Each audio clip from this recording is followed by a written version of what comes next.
¿Qué tal? ¿Cómo están? Bueno, por aquí les traigo el tercer capítulo de esta maravillosa historia escrita por Rodolfo Palacios.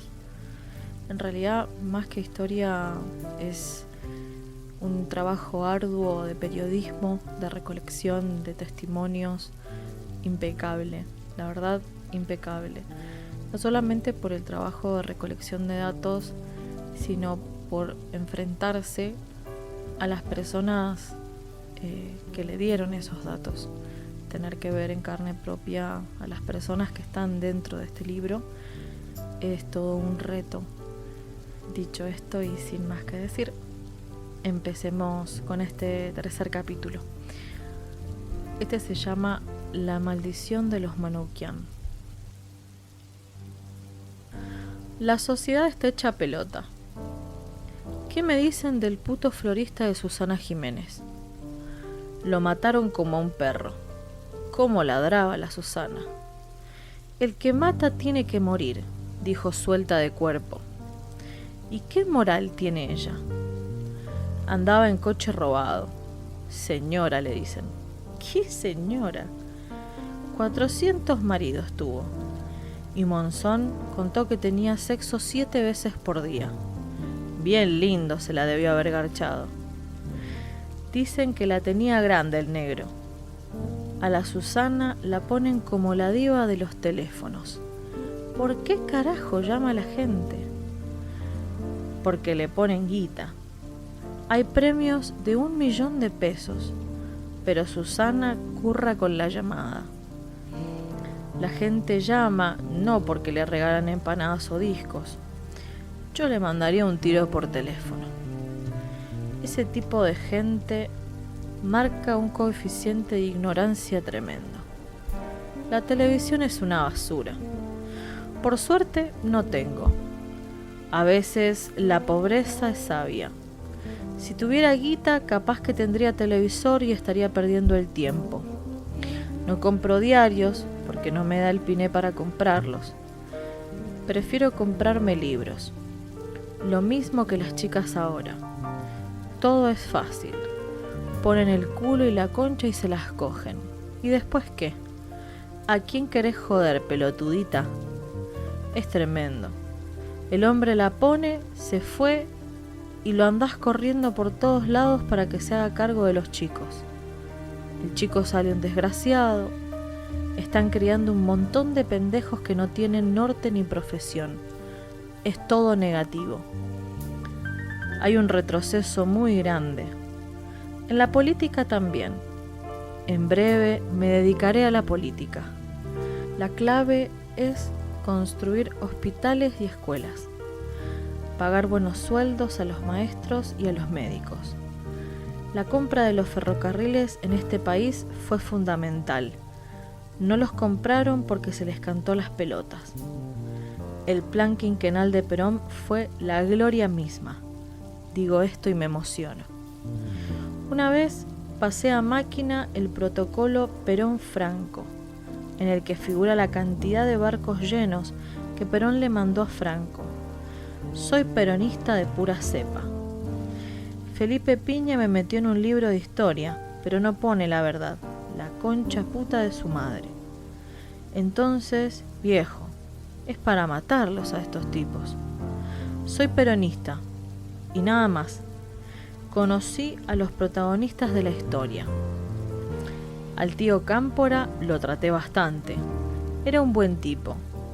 Perón comete un error: darle a López Rega la facultad para hacer todos los desquicios con los militares. Otro traidor fue Menem. De peronista no tenía nada. Se paseaba por el mundo el chirolita ese. Llevaba a la hija como primera dama. ¿Dónde se vio eso? En toda mi vida he visto cosas absurdas. El ser humano puede llegar a hundirse hasta límites insospechados. Pero no me he sentido desgraciado ni nada por el estilo. Nadie escapa a su destino. Yo lo pude contar y muchos han quedado en el camino. Y a mí no me ha pasado esto. Entiendo. Es porque el Señor me ha protegido. Tengo un ángel de la guarda. Fragmentos de una entrevista realizada a Pucho en 2011. Ricardo Manoukian ignora que le queda un mes de vida. No lo sabe. Es imposible saberlo, pero cerca suyo, un grupo de hombres ha decidido condenarlo a muerte. Ellos saben todo de él, pero él no sabe nada de ellos. Manoukian no logra revelarse a su destino trágico, a algo que parece escrito y es imborrable, un maleficio que acecha a su familia. No puede interpretar las señales o los malos presagios que rodean a esos días de felicidad en los que planea casarse con la modelo Isabel Menditegui. A los 24 años va camino a ser un hombre realizado. Boda, luna de miel, hijos, trabajo, reuniones familiares, proyectos. Todo está en el futuro que imagina Manoukian. Lo que se le escapa es que vive sus días finales. La amenaza invisible y silenciosa se cierne sobre los pasos de Manoukian. Va a trabajar a las oficinas de los supermercados Tanti, la empresa familiar. Se reúne con amigos en boliches de San Isidro. Sale a pasear con su novia, va al cine. Sus movimientos son vigilados todo el tiempo, pero él no se da cuenta. En los últimos tiempos crece la relación con Alejandro Pucho. Si las cosas siguen así, podrían ser grandes amigos. Sus novias lo son. Van a navegar, a bailar, a comer. Manoukian admira el estilo de juego que Alejandro exhibe en el Casi. Va a verlo jugar y lo felicita después de cada triunfo. Alejandro se muestra afectuoso y sincero.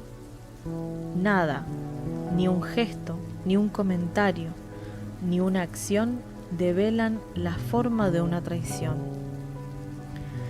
Manoukian ignora que le queda un mes de vida. Su muerte está escrita. Es una ley, un decreto que lo persigue. ¿Acaso por haber estado en el lugar equivocado? El jueves 22 de julio de 1982, Manoukian trabaja en las oficinas de la avenida Fleming y Cuyo, en San Isidro. Cerca del mediodía, se sube a su BM para ir a almorzar con su familia. Es imposible saber si sintió algún malestar, un ahogo o una mala sensación. Nunca se sabrá si percibió la cercanía del peligro. Ese viaje y lo que ocurre después es un misterio. Solo se sabe que en la Avenida del Libertador alguien le dice que pare el auto y él le hace caso. Tiempo después, los familiares de Manoukian dirán que hay un solo motivo por el que paró el auto. El que le hizo señas para que se detuviera era un conocido. De otro modo no hubiese frenado. Él y su hermano Ricardo habían hecho un curso antisecuestros en los Estados Unidos y una de las recomendaciones era andar en el auto con las puertas trabadas y no parar ante ningún pedido. Manoukian frena y ese es el último acto que decide por sí mismo. De ahora en más, su vida está en manos de esos 3 tipos que se bajan de un Ford Falcon, lo sacan de su auto y lo suben a una combi, donde al volante espera otro cómplice. Le atan las manos, le ponen una capucha y lo meten en el baúl. Viajan hasta la casa de Martín y Omar, 544, en San Isidro. Esos tipos son Arquímedes Pucho, Guillermo Fernández Laborda y Franco. La participación de Alejandro en esa emboscada está en duda. Algunas versiones lo señalan como el hombre que le hace señas a Manoukian para que pare, como un señuelo que lleva a la muerte. Otras lo sitúan como el que abre el portón de la casa para que entren al rehén después de que su padre avisara con 3 bocinazos. Entre Laborda y Pucho entran desde el patio y suben por una escalera caracol al primer piso. Con eso evitan pasar por el resto de la casa. Lo acuestan en la bañera. Las paredes del baño están cubiertas por papel de diario. El techo está cubierto por bolsas de arpilleras. Los roles están definidos. Pucho es el que negocia con los familiares de la víctima. La Borda es el que vigila a Manoukian. Se turna con Alejandro. Cuando entran en el baño lo hacen encapuchados. Franco es una especie de apoyo espiritual. Su renguera y la vejez limitan sus movimientos. Ricardo es obligado a escribir una carta a su familia. Dice que está bien cuidado, que le dan de comer arroz con pollo. Pide a sus padres que sigan las instrucciones y que no llamen a nadie, que todo va a salir bien. Arquímedes deja la carta en el baño de un bar de San Isidro, dentro de un atado de cigarrillos. Luego va a un teléfono público de la avenida Centenario y llama a los Manoukian. Les anuncia el secuestro de Ricardo y que está en perfectas condiciones. Les ordena que no llamen a la policía y da la dirección del bar para que vayan a buscar la carta. Esa es la primera prueba de vida. Volverán a recibir una llamada. Estén atentos. Arquímedes vuelve a su casa, toma un mapa del Gran Buenos Aires y marca 3 puntos. Calcula meticulosamente la distancia entre ellos y organiza el trayecto donde va a distribuir las 3 postas.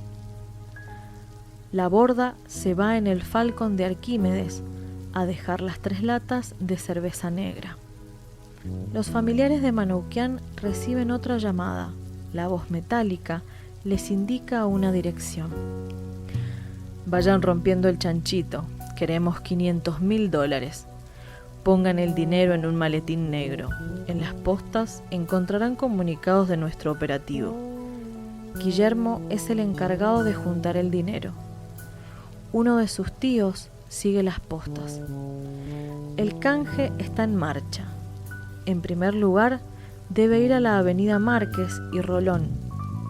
Dentro de cada lata había un papel firmado por el Comando de Liberación Nacional y una segunda dirección. Avenida del Libertador al 13.900, en la capilla del Teatro de la Cova. La tercera y última es cerca de las escalinatas de la Catedral de San Isidro, a 3 cuadras de la casa de los Pucho.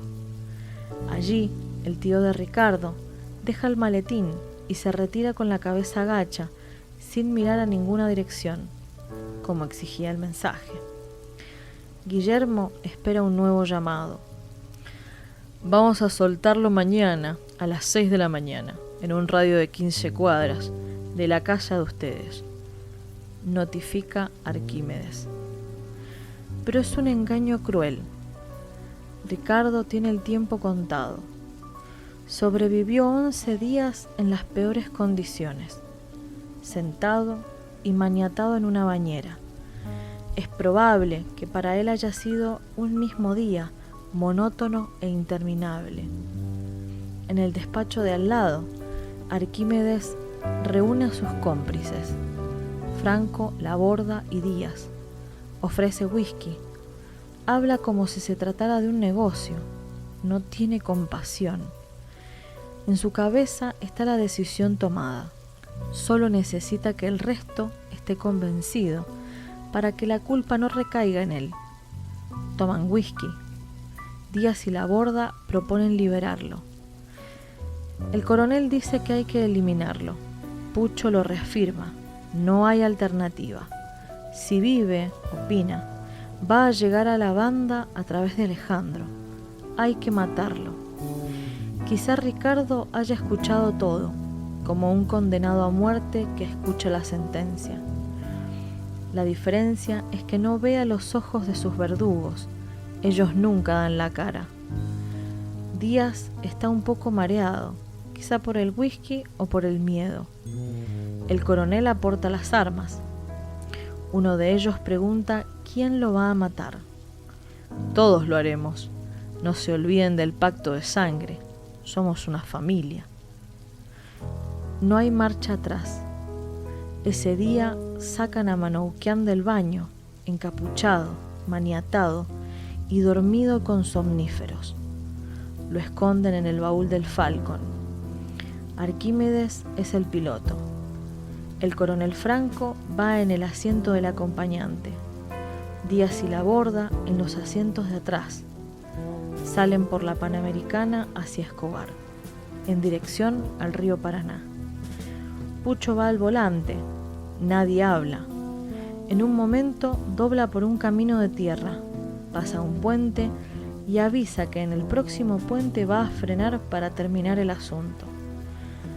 Díaz está nervioso. Si fuera por él, saltaría del auto. Se pregunta por qué está ahí. Arquímedes estaciona y se baja del auto. Le pide a Laborda y a Díaz que lo ayuden. Franco mira imperturbable.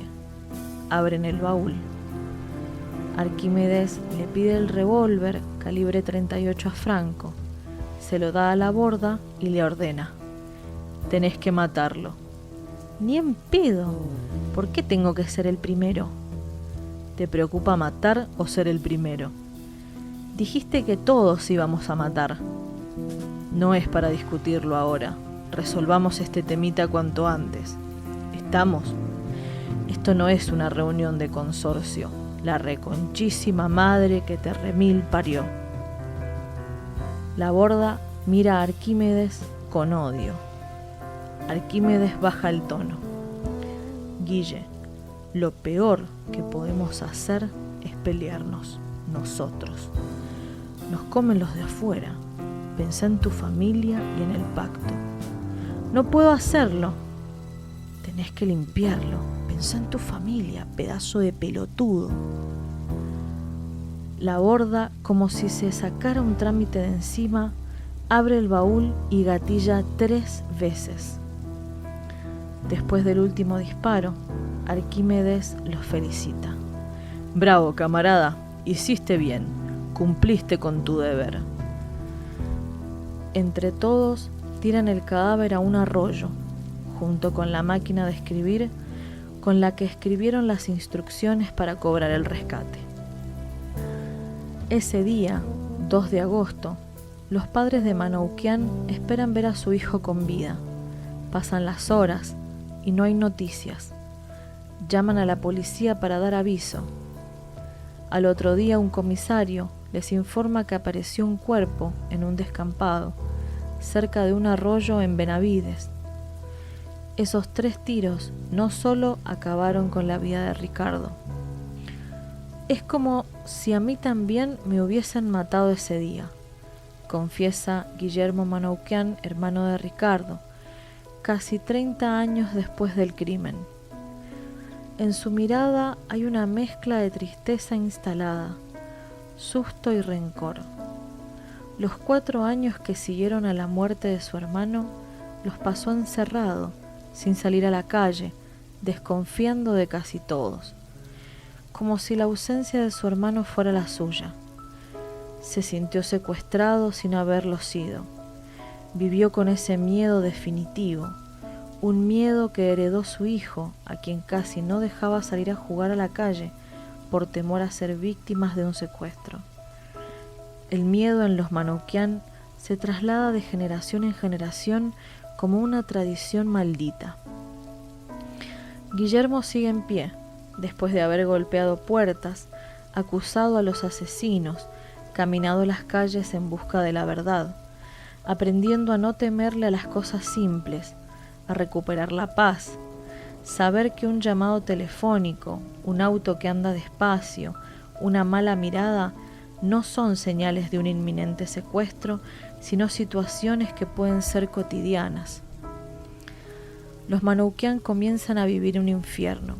El dolor por el asesinato de Ricardo, el pánico de volver a sufrir otro hecho sangriento, la amenaza de la banda y la demora en hacerse justicia derrumban al padre de Ricardo.